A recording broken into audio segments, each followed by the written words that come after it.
buenos días, distinguidos amigos. Bienvenidos a otra entrega del Diálogo Libre de su periódico Diario Libre, el periódico que más se lee y que más vende en la República Dominicana.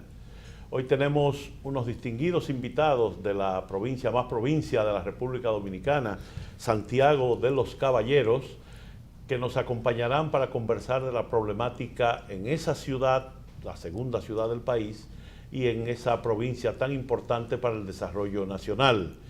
Nos acompaña una delegación de la Asociación de Comerciantes e Industriales de Santiago, ACIS, presidida por su presidente, el licenciado Sandy Firpo, e integrada por el licenciado Marco Santana y el licenciado Luis Núñez, miembros de la Junta Directiva.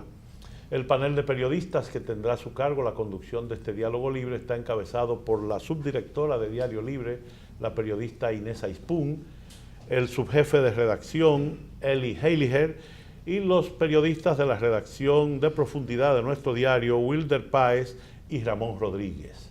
En unos instantes arranca este diálogo libre con el licenciado Sandy Firpo, presidente de la Asociación de Comerciantes e Industriales de Santiago, y sus acompañantes, a quienes damos la más cordial bienvenida con nuestro agradecimiento por haber aceptado esta invitación. Bienvenidos y buenos días. Bienvenido, gracias por la invitación. Para nosotros siempre será un placer, por dos razones. La primera, porque estamos ante un cibaeño y eso nos llena de satisfacción. Nosotros siempre decimos que cuando nombren un santiaguero en posiciones importantes, un cibaeño, nosotros nos sentimos representados porque Santiago tiene y el Cibao en términos generales, tiene todavía ese calor que regularmente cuando hay un funcionario o hay una persona, uno se siente representado en la misma medida de que se va logrando los éxitos, también uno lo hace de uno, porque de una u otra manera, con el problema de centralización que hay en el país y en el Estado dominicano, pues las cosas se hacen más fácil, mucho más fácil. Muy bien. Cuéntenos, yo veo que Santiago es una ciudad pujante, sin embargo la partieron en dos en estos días. Hay una gran sequía en la región del Cibao que está afectando todas las actividades. La política ya lo contamina todo. ¿Cómo ven ustedes, los comerciantes e industriales de Santiago, la coyuntura actual, a la luz de todo eso? Tenemos que dividirla en dos aspectos básicos. Primero, lo que es el crecimiento general del país, que ha tenido un crecimiento macroeconómico sostenido. Todo el que ha tenido la oportunidad de salir del país o de hablar con algún funcionario de un organismo internacional o de una entidad bancaria o de una clasificadora de riesgo, se lo hacen ver a uno. El país indudablemente ha crecido desde el punto de vista del desarrollo económico que ha tenido durante los últimos años. Y eso es una realidad que los números están ahí. Sin embargo, entendemos que todavía le ha faltado al gobierno y le ha faltado al país el que ese crecimiento pueda desparramarse hacia los sectores más desposeídos. No hay manera. Yo creo que la gran ecuación de este gobierno, del que viene y de los próximos gobiernos que vienen es cómo crear un ambiente que le pueda permitir el que la bonanza económica que el país ha obtenido producto de su crecimiento, producto del crecimiento de su Producto Interno Bruto, producto de la solidez de su economía, pueda llegar a las poblaciones. Porque al final lo que se trata es de hacer gentes felices. Tú no haces nada con que una nación crezca, con que el Producto Interno Bruto crezca de un país cuando el nivel de felicidad de la gente no lo alcanza. Y nosotros en una conferencia que dimos poníamos el ejemplo de que, por ejemplo, tienes países como Singapur, que tiene un per cápita de $56,000, y tú tienes Costa Rica, que tiene 14,000, y los costarricenses se ha demostrado por encuestas que son más felices que los singapurenses. Entonces, pura vida. ¿Cuál es la razón? ¿Qué prefiere el ser humano? Ser parte de un país que ha crecido, que tiene un desarrollo y que tiene un gran per cápita, pero que sus niveles de felicidad no han sido satisfechos. Entonces, La ecuación del gobierno de este y de los que venga es hacer que la clase desposeída pueda recibir esa bonanza que el país tiene a nivel macroeconómico. Y yo creo que esa es una ecuación que los gobiernos tendrán que sentarse en su momento a analizar. ¿Y Santiago? En el caso de Santiago, obviamente, nosotros hemos dicho que vemos 3 repúblicas dominicanas. Vemos la República del Este, que es totalmente diferente a la República del Distrito Nacional o del Gran Santo Domingo, y la República del Cibao. Y posiblemente haya una cuarta, que sea la República del Sur. Son zonas no en el mismo territorio, pero muy equidistantes de los niveles sociales. Entonces, Santiago, que se ha mantenido como una zona pujante, el Cibao como una zona pujante, porque hay que hablar de la región, pues en algún momento ha carecido de la inversión estatal necesaria para que la provincia y la región pueda realizar las obras que por consecuencia le den el desarrollo. Entonces, hay temas como la descentralización, que tú ves entidades que debieran estar en el Cibao, como por ejemplo la Secretaría de Agricultura debiera tener su sede en La Vega para darle servicio al campo, y está centralizada en Santo Domingo. Tú tienes otras entidades, y que el proceso burocrático realmente se hace cada día más difícil. ¿Por qué? Por varias razones. Primero, porque al funcionario del momento no le interesa, porque tiene más control. Pero esto encarece el costo de producir en el Cibao, de producir en la región, de producir en Santiago. Nosotros hasta los otros días teníamos que venir a buscar un toque de aduana a la Dirección General de Aduana, cosa inconcebible. Tú hablas de Santiago, pero imagínate una gente de Dajabón, que a veces viene y no resuelve, y tiene que volver, o tiene que pagar un hotel. ¿Cuánto le encarece eso? O sea, y eso era hasta los otros días, gracias a la gestión ahora del actual director de aduana, que cambió y revolucionó eso. Pero es un asunto de voluntad. Así mismo deben tener voluntad los demás funcionarios.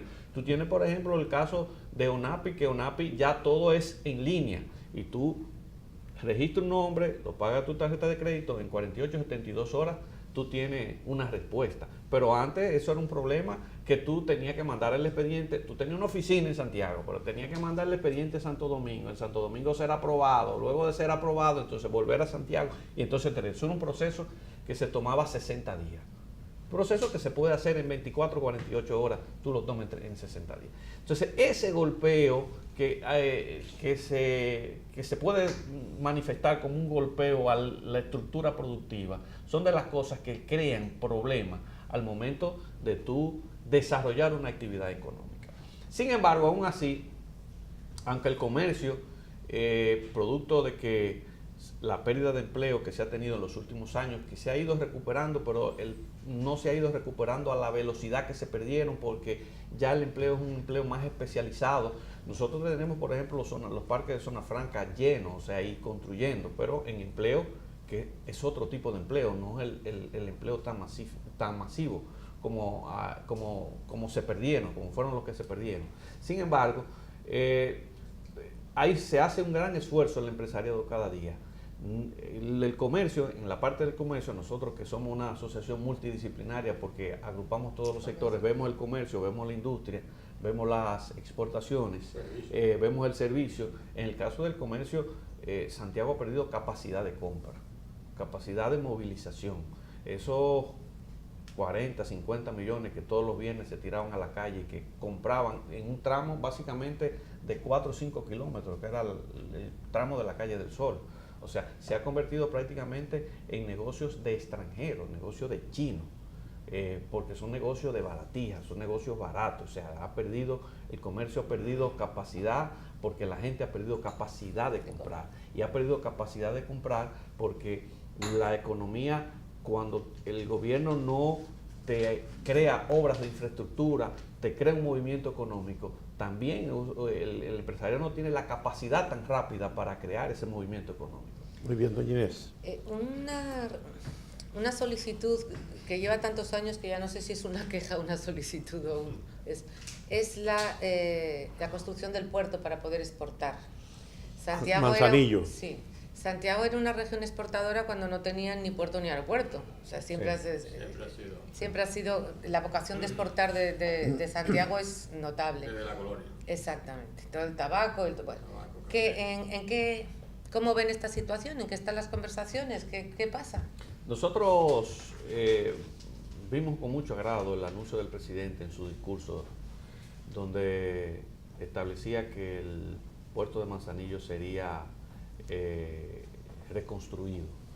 Sin embargo, nosotros entendemos que la reconstrucción por sí sola no es suficiente. Debe ser reconstruido y ampliado por una razón básica.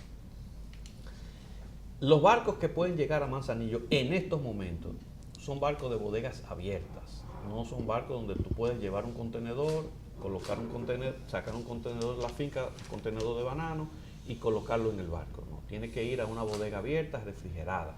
Esto crea un problema de que tú tienes que cargar el contenedor en la finca, vuelve otra vez al puerto, lo desmonta, entonces lo carga a la bodega. Y no permite que otros productos, como los productos de zona franca, productos que tienen que ver con un buen embalaje para que sean transportados, se permite. Entonces, ¿por qué? Porque no hay posibilidad de que un barco pueda llegar en esas condiciones o con las condiciones que está a Manzanillo. O sea, para eso hay que no solamente renovar el espigón, no reconstruirlo, sino hay que ampliarlo.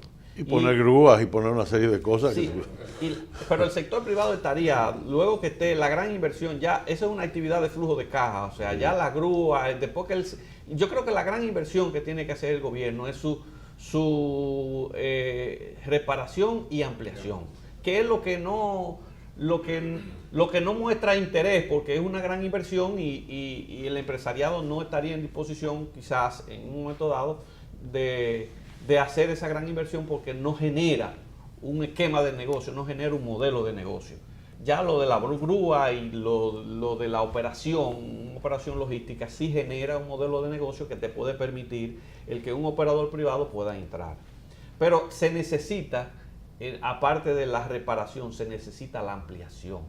Yo creo que si eso se hace, hoy en día, el sector de banano está mandando hacia Santo Domingo 200 contenedores. Esos 200 contenedores que no se están yendo por Manzanillo porque tienen que ser cargas, que tienen que ir en otras condiciones y no pueden ir en bodegas abiertas, podrían estar siendo transportados por Manzanillo. Pero también el problema de Zona Franca se solucionaría. Nosotros tenemos el costo del transporte, producto de una ineficiencia de todos los gobiernos de los últimos 30 años, que le han permitido a un sindicato manejarse, a una empresa privada manejarse como sindicato. Y al manejarse como sindicato han creado un monopolio.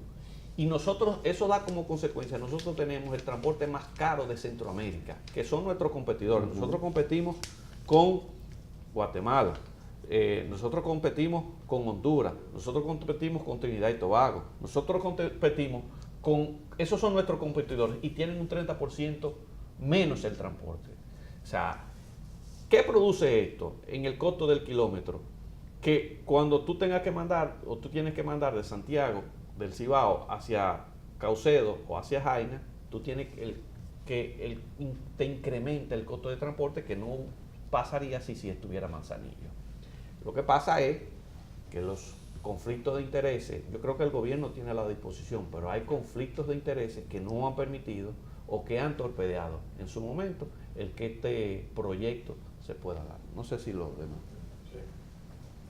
Acuñando en el discurso del presidente con relación a producir bienestar en todo el país, pero nos referimos nosotros al área de la región del Cibao.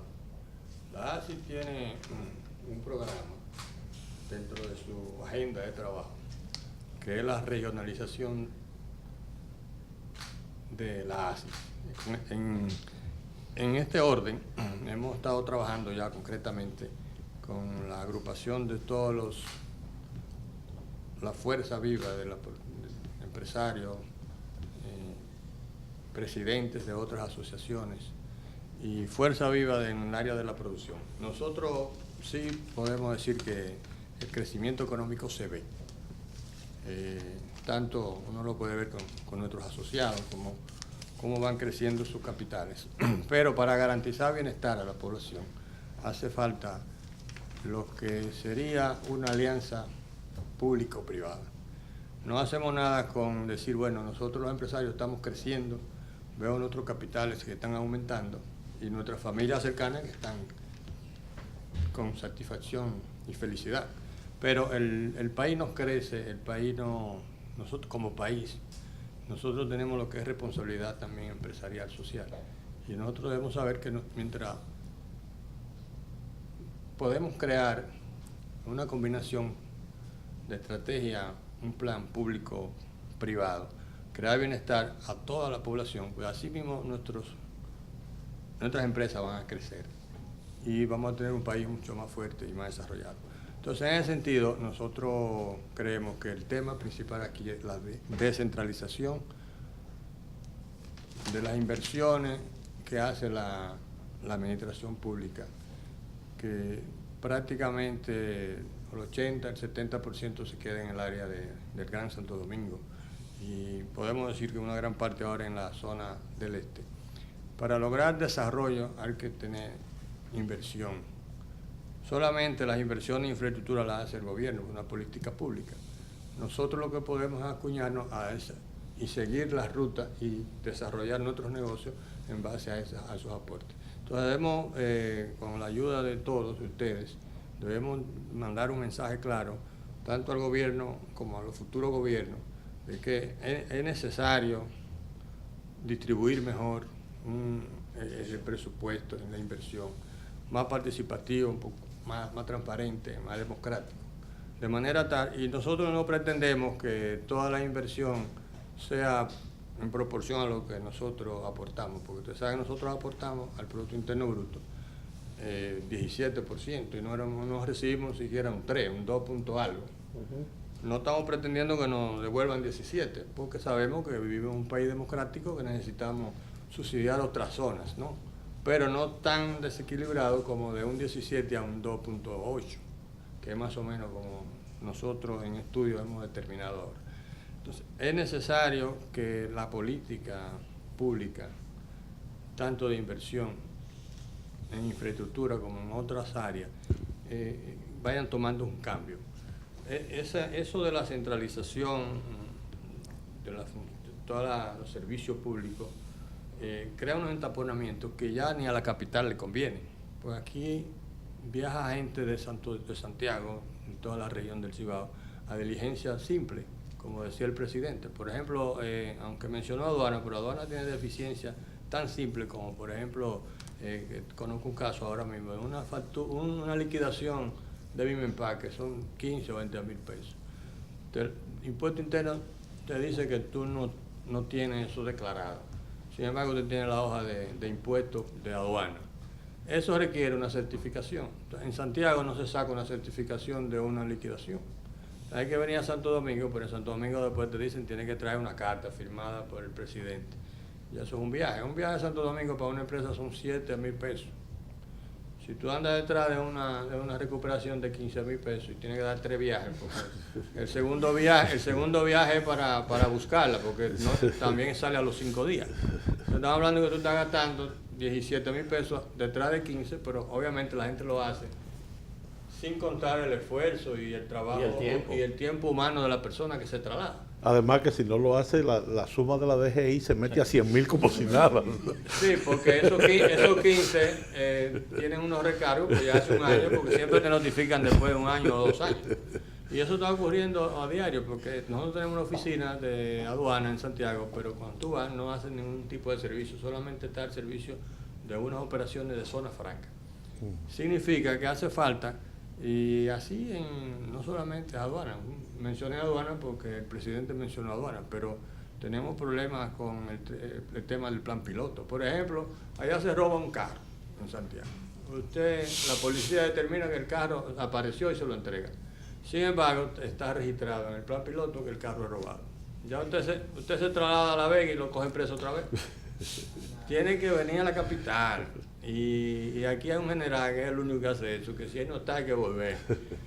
Y eso requiere 3 viajes a la capital, pero una gente que está trabajando en San Francisco, Macorís, tiene que venir 3 veces a la capital para sacar de un listado un carro. Eso no que hace- ya por eso ya que- fue devuelto. Que ya una institución del Estado ya la devolvió. Entonces no hay confianza entre una institución y otra, porque si ya la policía la entregó, porque el plan piloto no lo descarga, sin tener que venir aquí. Por ejemplo, son 3 viajes innecesarios que requiere un tapón en I9, que no es necesario. Entonces, por eso usted ve que aquí se entaponan las cosas, porque cosas tan simples. Sí, aquí viajan no sé qué cantidad, si tenemos estadística, presidente, de cuántas personas viajan de Santiago a Santo Domingo diario sin necesidad. Por ejemplo, hay cosas que pudieran sí tratarse. Por ejemplo, nosotros tenemos una ley de compra y contrataciones que es interesante, que ha sido un éxito, que hemos avanzado muchísimo, quiero decir aquí, que hemos avanzado porque antes era con el dedo, ahora por lo menos es una ley y todo el mundo tiene que participar.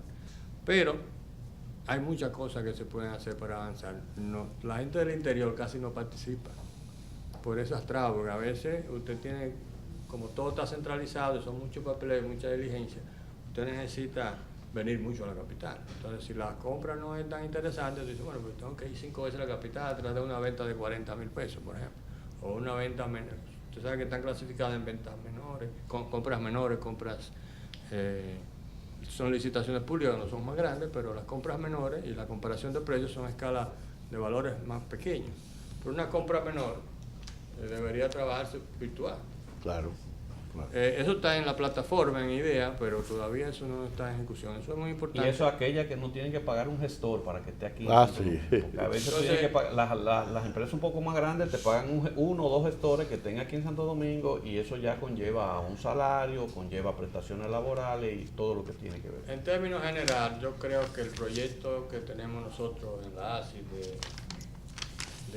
como tema principal la descentralización, además de que es justa, yo creo que debemos encontrar aquí en Santo Domingo apoyo o amigos, porque el capitaleño, discúlpeme, son un poco celosos con este tema, ¿no? Porque la centralización le favorece en algunos casos. Pero no todo el mundo piensa igual. El que piensa en el país tiene que pensar en el desarrollo. En un país donde solamente la cabeza crece y las extremidades se mantienen flojas y sin crecimiento, entonces Se crea una eso gran no es- macrocefalia. Eso no es un país que está en desarrollo, usted tiene que verlo como un conjunto. Y obviamente nosotros estamos jugando por la región del Cibao, que es lo de nosotros, son parte interesada. Por ejemplo, tú hablabas de la sequía. Nosotros dentro de ese ejercicio que estamos haciendo regional, tenemos en nuestra asociación la participación de Adobanano, Banamiel. ¿Qué están pidiendo ellos? 2 grandes presas, la necesidad de 2 grandes presas. Que yo entiendo que el gobierno debe por lo menos colocarla en el presupuesto del año que viene. Porque son 2 grandes soluciones al problema del agro dominicana de esa región. Hoy el impacto de la sequía no se ha sentido y todavía se sigue produciendo bananos. Fíjense que hace un año prácticamente el sector banano salió de la cuota, o sea, se quedó sin mercado porque no tenía cómo darle respuesta. Entonces pasó el tiempo y ya ahora en este año fue que de nuevo se pudo accesar de nuevo a las cuotas, pero muchas empresas bananeras se vieron en situaciones difíciles porque se quedaron sin clientes, no pudieron darles respuesta. Sí, presidente, pero es bueno que usted aclare que nosotros ahora mismo tenemos una prohibición de siembra de arroz, ahora mismo, en este momento. Entonces, estamos a pensar que llueve, si no llueve, entonces te queda una gran parte de personas que viven del arroz. Entonces, esas 2 grandes presas son una necesidad. De hecho, nosotros en un ejercicio que hemos hecho con los legisladores de la región, estamos en un ejercicio que se llama Mesa del Diálogo Legislativa, donde nos juntamos empresarios y legisladores precisamente para coayudar en aquellos temas que son comunes. Se va a someter y se va a solicitar una resolución al Congreso donde se le está pidiendo al gobierno la pertinencia de estudiar la posibilidad de la construcción de esas 2 importantes obras de infraestructura, que son esas dos presas. ¿A dónde estarían ubicadas esas dos presas? Está la presa de Amina. y la presa de... San José de la Mata. No, la de Río San Juan. Esa es la presa que está en la zona de... Se me escapa ahora. Cabrera. No. Gaspar Hernández, Amao. No, después Guayubín. Guayubín. Guayubín. Ok. Amina y Guayubín son dos Son presas. las dos prioridades. Dos presas prioritarias para ese sector, que tiene otro problema, que es el problema de la mano de obra. El gobierno tiene que crear un mecanismo de incentivo de la mano de obra sin que esto por sí sea un aumento de los costos de la mano de obra del campo. ¿Por qué? Porque en otros países, por cada 10 que nosotros utilizamos, ellos usan 3. Por cada 10 personas dentro del campo se usa 3.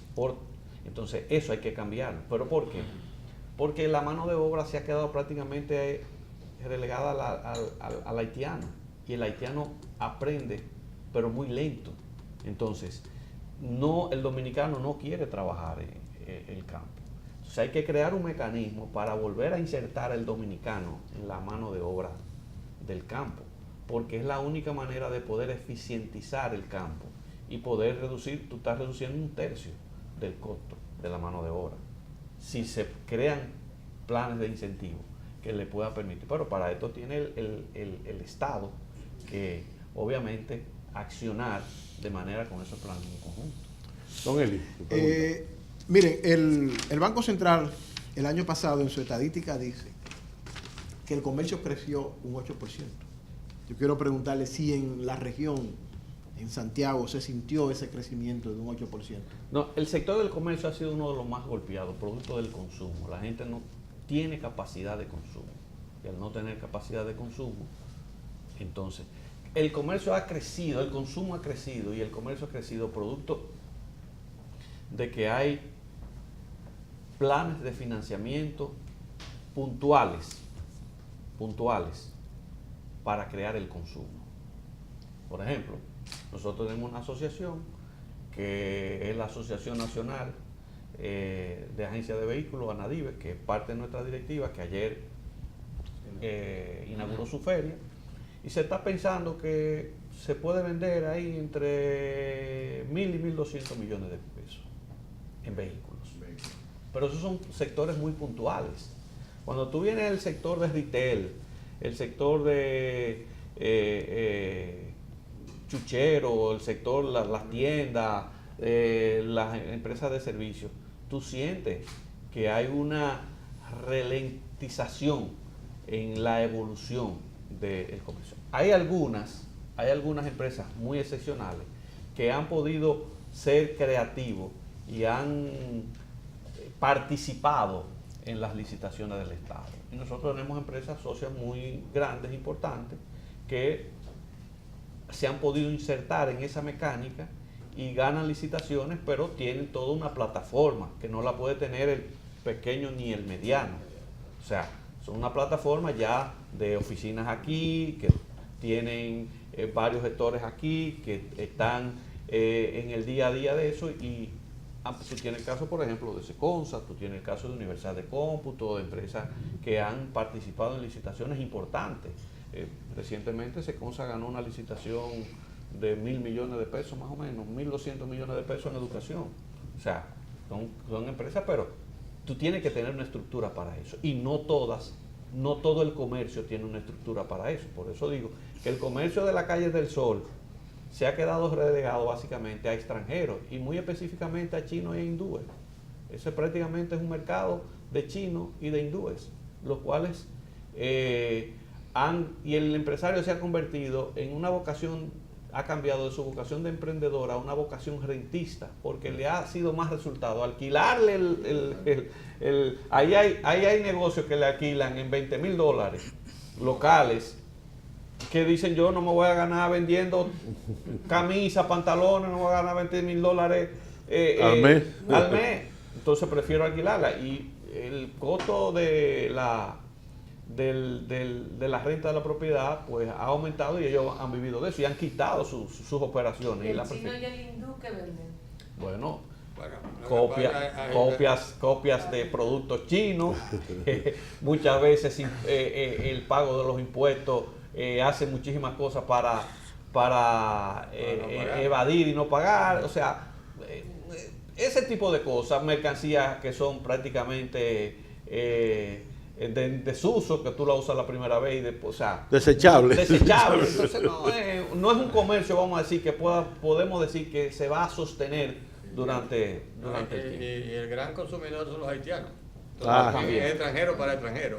Te va a la calle en Sora ahora y los chinos le venden a los haitianos. Bueno, Entonces, lo que pasa es que eso prácticamente se convierte en un negocio informal. muy bien. Don Entonces, Ramón. los negocios cuando son informales no tienen posibilidad de crecer ni aportar mucho al desarrollo. Correcto. Entonces, hay que tratar de incentivar la formalización. Muy bien. Don Ramón.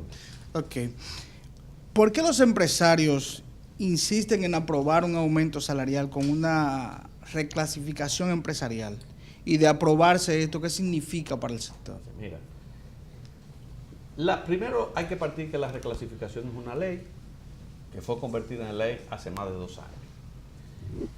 Para contestar esa pregunta debemos remontarnos al aumento salarial anterior, en la cual se trató el mismo tema de la clasificación.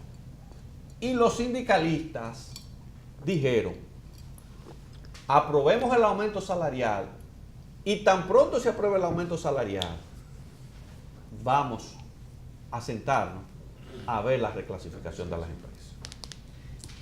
Nosotros cumplimos en esa oportunidad y aprobamos el aumento salarial. ¿Usted sabe qué pasó? Que cuando se llamó, el ministerio convocó para la reclasificación, los sindicalistas no fueron. Y se ha querido vender ahora que en este proceso se ha querido vender la misma historia que se nos vendió hace 2 años. Vamos a aprobar el aumento y luego entonces vamos a reclasificar. Nosotros creemos que eso no es justo. Nosotros dimos la oportunidad y dimos los tiempos suficientes para que este problema que se está discutiendo hoy no llegara. Tuvimos 2 años para solucionar ese problema. El ministerio convocó, pero las centrales sindicales, por estrategia de ellos, precisamente para acuñar este principio en estos momentos y este planteamiento, no asistieron a la convocatoria que se hicieron para reclasificar las empresas. Hoy llegó el aumento de salario y nosotros, ¿qué estamos diciendo? Perfecto, nosotros estamos de acuerdo que haya un aumento de salario, pero vamos a reclasificar las empresas. ¿Qué dicen ellos? Lo mismo que dijeron hace 2 años. Vamos a aumentar el aumento, vamos a hacer el aumento salarial y luego entonces nos sentamos a reclasificar. Para hacer lo mismo, ¿qué garantía hay de que aumentemos y luego entonces ustedes no vayan a la convocatoria? Porque hay que tener conocimiento y hay que entender que esto es un acuerdo tripartito. Esto es un tema tripartito donde los 3 sectores deben de asistir por lo menos asistir a la convocatoria. Si hay un sector que no asiste, las reuniones no se dan. Entonces, esa es la estrategia que ellos están acuñando en estos momentos. Nosotros le decimos sencillamente, nosotros estamos de acuerdo, vamos a aumentar. Y de hecho, no estamos lejos ya casi en los porcentajes. Nosotros estamos, ellos bajaron a un 18, nosotros estamos en un 9, un 10. Ya no estamos tan lejos.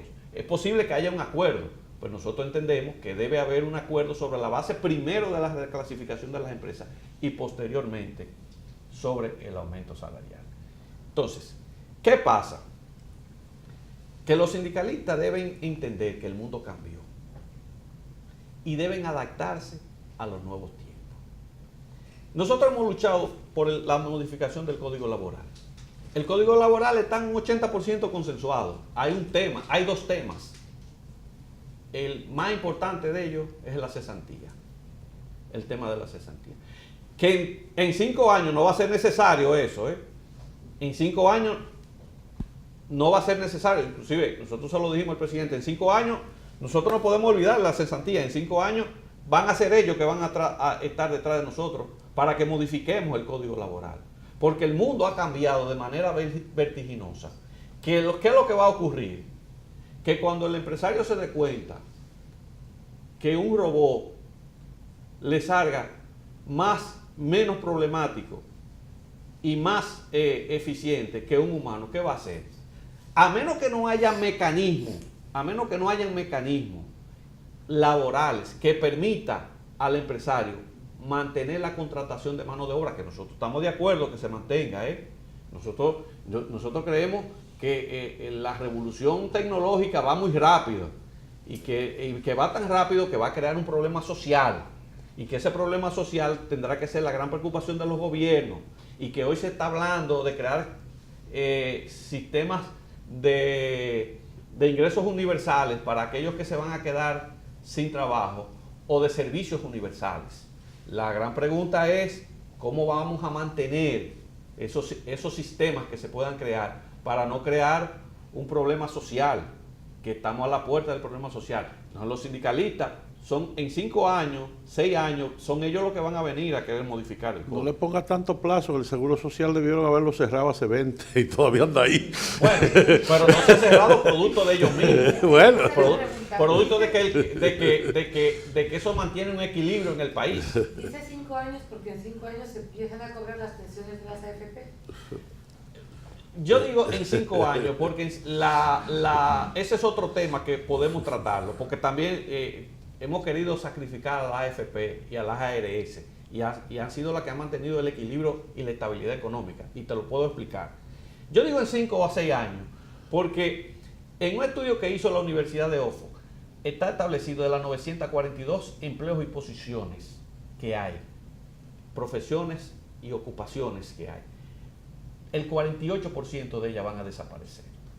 Y si van a desaparecer entre 5 y 10 años. Es decir, que al 2030 como máximo, el 42% de las ocupaciones y de las profesiones que conocemos hoy. Perfecto. Porque se crearán otras. Van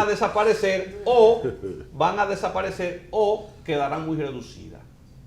Entonces, como eso va a ocurrir, los gobiernos y las centrales sindicales que manejan los empleados o que dirigen los empleados tendrán que pensar desde ahora qué vamos a hacer. Yo creo que esa es la discusión que debemos plantear. Eso es lo que debemos discutir en estos momentos. ¿Qué vamos a hacer para que ese flujo de empleo no se pierda? Y sobre la base de eso, entonces, crear ideas constructivas y ideas que puedan ser novedosas para eso. En el caso de la AFP, que lo que se está discutiendo en el Congreso no va a solucionar nada, porque aquí le hemos querido cargar a la AFP el problema de las pensiones. Y con las rebajas que se está haciendo en el Congreso, en 10 años lo que se van son 30.000 millones de pesos. Eso no cubre para darle una pensión digna al ser humano. Porque tú te pensionas y vas a recibir un 25% de lo que tu salario. ¿Cómo tú vas a vivir? Cuando tú ganas 100, que tú recibas 25. ¿Cuál es el sentido que hace tú aportar a un fondo de pensiones? O sea, el problema es que la edad productiva del ser humano se ha incrementado y se va a seguir incrementando. Y hoy tú ves España que quiso aumentar la edad productiva de 62 años a 65. Y a 67. Y hay un problema. Pero es que el ser humano no se ha dado cuenta. Es que el ser humano va en rumbo a duplicar la esperanza de vida. Entonces, ¿qué va a hacer? O sea, no hay un fondo de pensión que pueda sostener eso. Eso solamente se puede hacer de dos maneras. O aumentando los niveles de retiro, o aumentando el nivel de capital, de ahorro. La tasa de reemplazo. Entonces, ¿qué sucede?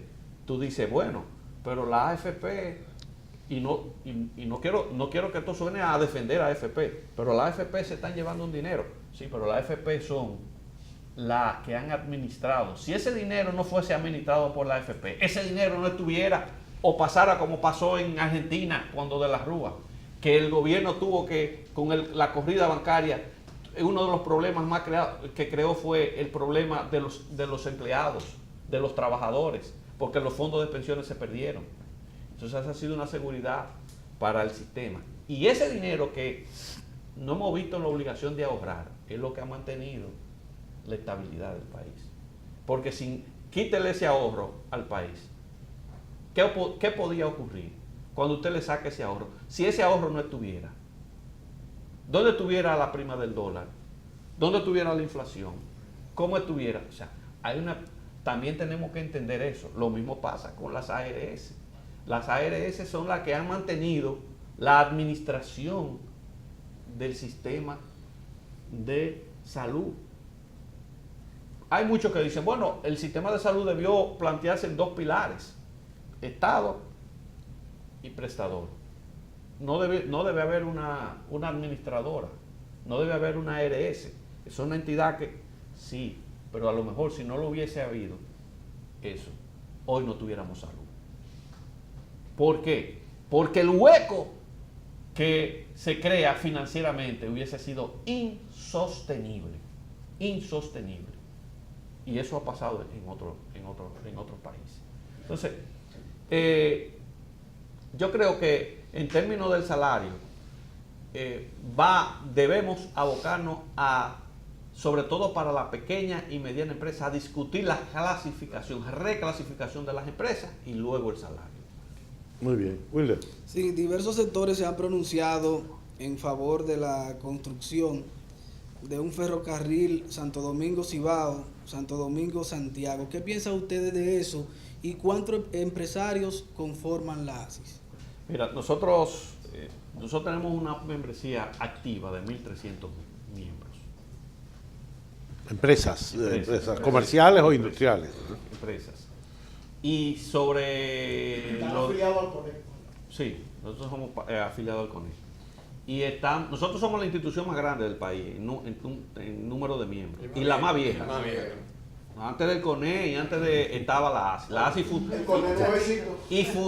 se fundó sobre para formar la ASI fue mucha cárcel y mucha persecución. Hoy lo vemos a la distancia, lo vemos fácil.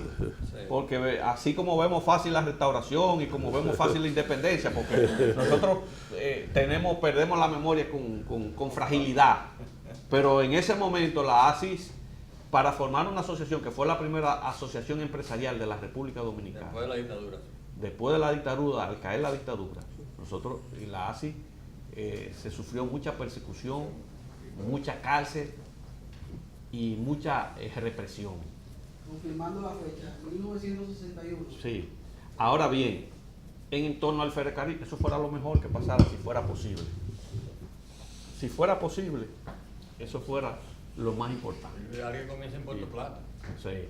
Nosotros quisiéramos que comience en Puerto Plata, para así entonces aprovecharnos de ese turismo que viene de Puerto Plata, que se quede en Santiago, y de la carga también, y abarataría mucho la carga. Hay que ver si es posible. Eso tendría que tener mucha voluntad del gobierno, mucha voluntad y muchos recursos, y crear quizás una alianza público-privada para lograr. Hay un candidato que lo tiene en proyecto. Leonel Fernández. Sí. Pero mire, Una cuña. hay cosas posibles, más fáciles, y que pudiéramos tratar de empujarlas. Y ya nosotros como asociación estamos de acuerdo con las asociaciones de Puerto Plata. Y cosas que se tratan en la agenda común, que son comunes, entonces nosotros la hemos tratado de impulsar. Por ejemplo, que es el nuevo trazado Puerto Plata Santiago. La Barreta, no. Sí, que te pone, por Villa González. Por Villa González, sí. Sí, es una transversal, que es más recta La incluso. recta. Pero te pone a Puerto Plata a 25 minutos. 25 o 30 minutos de Santiago. Internacionalmente un aeropuerto es local cuando anda alrededor de los 25 minutos. Entonces pasaría a ser el aeropuerto Cibao un aeropuerto local. Y para fines del turismo se vende como los multidestinos. Sería un motor que podría impulsar la región, porque ahí vienen turistas de barco, por ejemplo, que pudieran entrar, el mismo día pudieran ir a Santiago y volver, pero ahora es difícil porque en hora y media de carretera, entonces... Y esa es una pista de peaje que puede ser de peaje tranquilamente, sin problema, y se paga. Y se paga. Y el presidente está de acuerdo, incluso ya se hicieron vuelos y helicópteros. Y a nivel de política está consensuado, lo que hay que buscar es la inversión. Ya, muy bien. Don Luis, una pregunta. Cada vez que se habla de los problemas de comercio con Santiago, con Haití, perdón, siempre acabamos pensando en Santiago y cómo le afecta. ¿Cómo están las relaciones ahora y cómo se está desarrollando ese intercambio? Bueno, hay una política un poquito fuerte que se transmite, se vende así, del tema municipal con el tema del trato haitiano. Pero hay que decir que nuestro vecino país, por ejemplo, yo estoy en agroindustria, o sea, nosotros tenemos lo que es la producción de café. Y es una realidad económica, o sea, como explicaba Sandy, hay una mano de obra que todavía es muy necesaria. Entonces, el tema de cómo ya ha habido una política de regularización del tema de nuestros compañeros haitianos. Y yo creo que se venden más que nosotros, pero no es así la realidad, o sea. Además hay que entender que Santiago, el comercio haitiano es una gran válvula de escape para Santiago y para la región. Sobre todo Santiago, que es una ciudad más industrializada que las demás. Porque Santiago mueve muchos productos hacia Haití, que se mueven vía la frontera y que se mueven vía un comercio formal que existe. Entonces, cuando hay un problema en Haití, Santiago es muy golpeado. Son golpeadas sus industrias, la industria cárnica, la industria de huevos, la industria de espaguetis, de pasta, de pasta. Sí, toda esa es golpeado. Son grandes volúmenes. Nosotros somos grandes. El país debe entender que Haití es su gran aliado económico, así como es Estados Unidos nuestro. Haití es su gran aliado económico porque es el único país prácticamente con quien tiene balanza positiva. O sea, ¿usted diría que de los 1.000 millones promedio anual que se exportan a Haití, 1.000 millones de dólares, Santiago y la zona circundante, para incluir las granjas y todo lo demás, debe exportar 900 de esos 1.000 millones? Si no 900, debe estar entre 500 y 900, muy bien cerca. Porque el mercado de huevos es un mercado importante, el mercado de las pastas, el mercado de todo lo que tiene que ver con, inclusive, hasta los desrizados del pelo. Eso iba a decir, la industria química es bien importante. De hecho, hay fábricas que se instalaron en la zona bajo la ley, que nosotros ha sido un error que esa ley no se haya modificado para dar más tiempo y que otras empresas puedan instalarse. Hay empresas que se han instalado y su mercado es Haití, de fundas plásticas, claro, de pañales, desechables. Sin embargo, a mí me gustaría separar esa relación comercial y lo importante que es el socio comercial que nosotros tenemos con el tema de la mano de obra haitiana. La mano de obra haitiana, que en el campo ahora es 90-10, cuando lo que está estipulado es que sea 80-20 al revés. Al revés. Para lograr eso, nosotros debemos impulsar que el gobierno le cree los incentivos necesarios para que el dominicano del campo se quede en el campo. Esa estampida del campo a la ciudad, lo que está creando unos entaponamientos y creando los cinturones de miseria en los pueblos. Pero hay que crear las condiciones. Pero hay muchos que se quedan en el campo, pero de motoconcho. Sí, pero nosotros estamos abogando porque el gobierno tenga un sistema de subsidio, que a la larga, como negocio, le conviene más al gobierno subsidiar al dominicano que trabaja en el campo, que si tuviera un seguro médico, tuviera infraestructura en el área de educación, hospitales, salud, carretera, vía, la gente se queda en el campo, porque a la gente le gusta su campo si estuviera bien. Es preferible usted estar bien en su campo que usted quedarse, que usted venía a la capital a pasar trabajo. Claro. Sin embargo, hay un aspecto importante que se ve como un subsidio, pero eso se devuelve. Mire, la mayoría del haitiano se lleva el dinero para Haití, porque no lo consume aquí.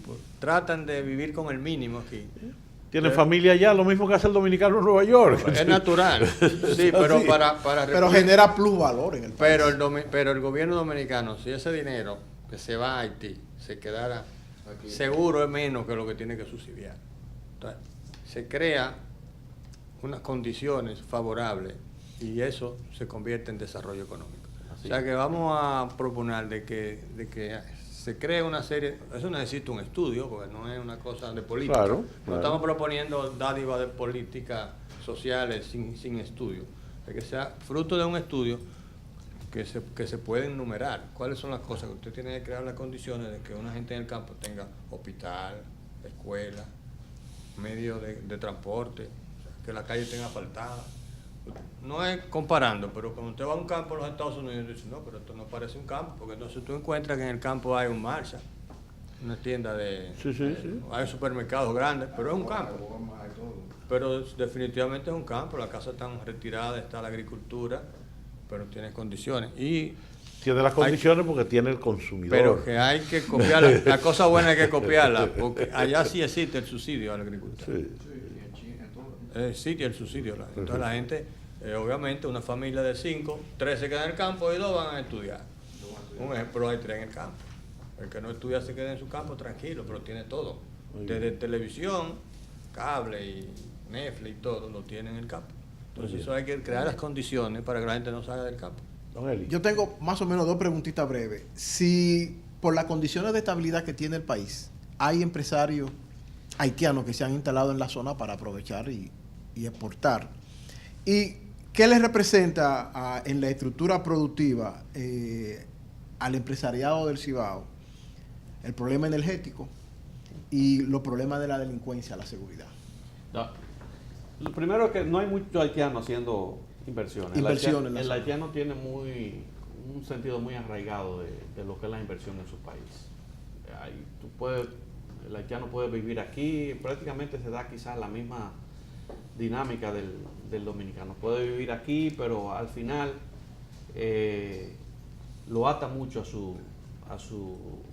No tenemos ni socios que son haitianos, ni hemos detectado... sí hay inversiones, algunas inversiones donde hay haitianos que son parte de esa inversión, pero no es un asunto como para poder destacar. Esa es la principal barrera que tiene el desarrollo de Haití. Yo he dicho que yo creeré en el desarrollo de Haití cuando yo vea el supermercado Pola en Puerto Príncipe, fruto de una alianza con empresarios haitianos que se abran. No quiere. No, No, hay mucho temor, hay mucho prejuicio, hay muchas barreras que hay que derribar para eso. Sin embargo, en términos de lo que sería, pasando a la pregunta de lo que es el costo energético, miren señores, eso es dramático. El costo energético ha pasado a ser, cuando tú en la cadena de producción, tú decías, bueno, mi costo que más me afecta es materia prima, mano de obra, esto, y hoy el costo energético es el principal costo que tienen las empresas. ¿Qué porcentaje? Estamos hablando que el costo energético, dependiendo del tipo de empresa, dependiendo la industria que sea, está entre un 15 y hasta un 30 del costo. El costo más alto. Más. En la industria plástica el costo más alto. Por ejemplo, en la industria plástica, te voy a poner el caso de la industria plástica. Por ejemplo, producir una pieza de 10 gramos te cuesta aproximadamente unos 75 centavos en materia prima. Y en luz te cuesta 80. El costo energético es un costo Es más alto. de los costos más altos. Y así te podemos ir analizando industria por industria. Y hay muy pocas industrias de las cuales el costo energético no presente una carga importante para... Nosotros tenemos la energía más cara de la región. Solamente nos gana Haití porque no tiene. Uno de los problemas de Haití es que no tiene energía. ni tiene un grid nacional Exacto. tampoco para conectarse. Entonces, Nosotros solamente Haití. Entonces, ¿por qué cuando nos dicen, bueno, pero ustedes en su momento defendieron a Punta Catalina? Sí, nosotros la defendimos, porque es que el problema energético es de un cártel. Aquí hay un cártel donde 6, 7, 8 manejan el costo de la electricidad. Y eso es, solamente tú puedes sacar a AES, que es la que es un ejemplo de producción en términos de costo energético, porque te convierte el vapor, te está convirtiendo el vapor en energía y hace que sea mucho más eficiente. Pero aquí hay plantas que cobran todavía en pleno siglo XXI, desarrollo del siglo XXI, cobran apagadas. Y eso es inconcebible. Eso no es, una de las diferencias que nosotros tenemos con el CONE es esa, que muchas veces el generador tiene una preponderancia en los foros. Y nosotros entendemos que en términos de industria, en términos de comercio, y de desarrollo. El tema energético es una piedra angular dentro del desarrollo. Nosotros propugnamos porque la energía alternativa se le den más incentivos. Nosotros entendemos que hoy el Estado debe, pero aquí vamos para atrás, aquí hay distribuidoras que tú vas a poner un parque solar y te dicen, tú no lo puedes poner, tú usas 30 kilos, nada más puedes poner 20. Porque si todo el mundo se me desconecta, ¿de qué vivo yo? Yo no voy a poder vivir. Bueno, pero ojalá todo el mundo se desconecte. Esa es la tendencia del mundo. Tú hablas con el BID, con el Banco Mundial, y las cantidades de financiamientos que hay son a borbotones para obras de infraestructuras renovables. Entonces, si esa es la tendencia mundial, pues tú tienes que incentivarla. O sea, ahora tú tienes que ir a EDESUR, sacar un permiso, ver, para tu casa.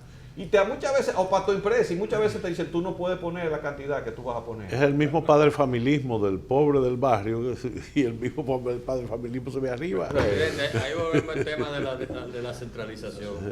Nosotros como región no tenemos producción de energía. Usted se imagina que un día un problema de un ciclón, cualquier cosa, se queda, la línea, nosotros nos alimentamos a través de una línea que se produce la energía normalmente o mayoritariamente en la zona sur, ¿verdad? En la costa sur. Nosotros no tenemos energía, fruto de ese mismo problema, que es que eso está centralizado en un grupo que Sandy acaba de llamar. Eso está centralizado. Nosotros deberíamos tener producción, nosotros somos consumidores de energía, 1% suficiente para tener nuestra propia energía, pero no ha sido posible. ¿Por qué? Porque eso se ha estado manejando. Hay cosas que nosotros las aceptamos como empresarios, somos miembros del CONET y estamos también participando. Para no romper la unión, para no romper el equilibrio. Decimos como lo posible, pero en la realidad, como región, como asociación, no estamos totalmente de acuerdo con los temas del pacto eléctrico. Somos miembros, pero no estamos totalmente de acuerdo, pero debemos ponernos de acuerdo y hacer lo posible. Pero en realidad nosotros como país, así como nosotros estamos abogando por tener el puerto de Manzanillo, nosotros debemos en su momento producir nuestra energía, porque nosotros somos consumidores en 1%, de un 40, 35% de la energía que se produce en el país la consumimos nosotros. Entonces, ¿cómo es posible que como estrategia de nación, el Estado, como estrategia del Estado, debemos tener producción de energía en el norte? Por eso nosotros estamos de acuerdo con Punta Catalina, estamos de acuerdo con cualquier otra planta. Y con todas las puntas que aparezcan. Aunque estemos de desacuerdo en algunas. Por supuesto, pero en términos general necesitamos producir más energía. Se nos acabó el tiempo, pero ¿tiene la ASIS alguna posición sobre la reelección presidencial? Mira, yo creo que la reelección es un problema del país. Yo creo que los pueblos deciden si el presidente lo está haciendo bien o lo está haciendo mal. Nosotros como empresarios lo que aspiramos es a un clima de sosiego, paz, que nos permita la producción y que se nos den las condiciones para que eso ocurra. Ya el tema de reelección ya es un tema que el país debiera evaluar y lo evaluará. Si la reelección cuenta con la mayoría, pasará. Si no cuenta con la mayoría, no pasará. Y si hay una reelección, si se aprueba en la Constitución y el país lo quiere, pasará y será electo. Y si no lo quiere, no será electo. O sea, ya es un asunto. Ahora, nosotros sí por encima,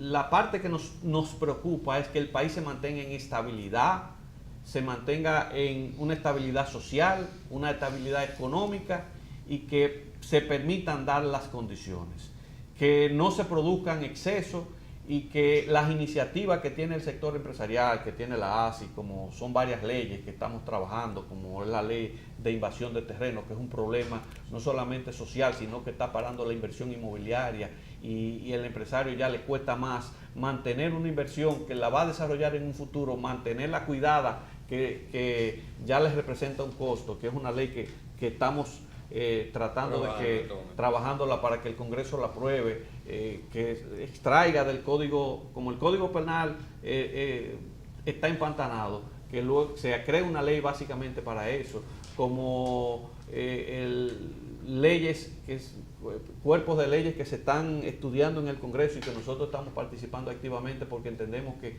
fomentan el desarrollo comercial, la ley de garantías mobiliarias que va a salvar mucho el crédito para la pequeña y mediana empresa que hoy no son sujetas de crédito porque no tienen garantías y no hay garantía y hay un reglamento que establece garantías. Entonces, todo eso es lo que nosotros entendemos que es el ambiente que debe preponderar. Ahora bien, ya el tema de la reelección, el pueblo en su momento tendrá la oportunidad de evaluar. Muchísimas gracias al licenciado Sandy Firpo, al licenciado Marco Santana y al licenciado Luis Núñez por su participación en este diálogo libre.